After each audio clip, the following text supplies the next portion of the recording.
एक छोटे से गांव में रामू नाम का एक किसान रहता था। वह ईमानदार, मेहनती और हमेशा दूसरों की मदद करने के लिए तैयार रहता था। लेकिन उसकी किस्मत ने कभी उसका साथ नहीं दिया। उसकी फसलें अक्सर सूखे या भारी बारिश के कारण बर्बाद हो जाती थीं।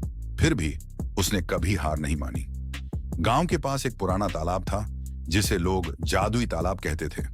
कहा जाता था कि इस तालाब में जो सच्चे दिल से मुराद मांगता है, उसकी मुराद पूरी हो जाती है। लेकिन रामू इस पर यकीन नहीं करता था। एक दिन गांव में भारी अकाल पड़ा। खेत सूख गए और लोग पानी की बूंद बूंद के लिए तरसने लगे।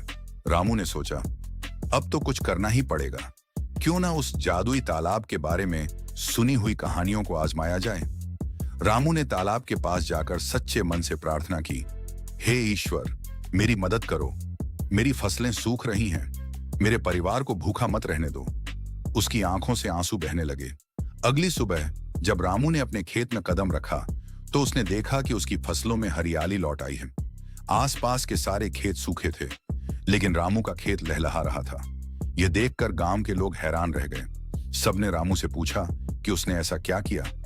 रामू ने सारा किस्सा बताया, लेकिन उसने गांव वालों से कहा, यह जादुई तालाब नहीं, बल्कि सच्चे मन की प्रार्थना और मेहनत का नतीजा है। मैंने अपनी फसल के लिए मेहनत की थी और भगवान ने मेरी मेहनत को फल दिया। उस दिन से गांव वालों ने भी अपनी मेहनत और लगन पर भरोसा करना शुरू कर दिया। उन्होंने समझ लिया कि सफलता का असली जादू मेहनत और ईमानदारी में छिपा है।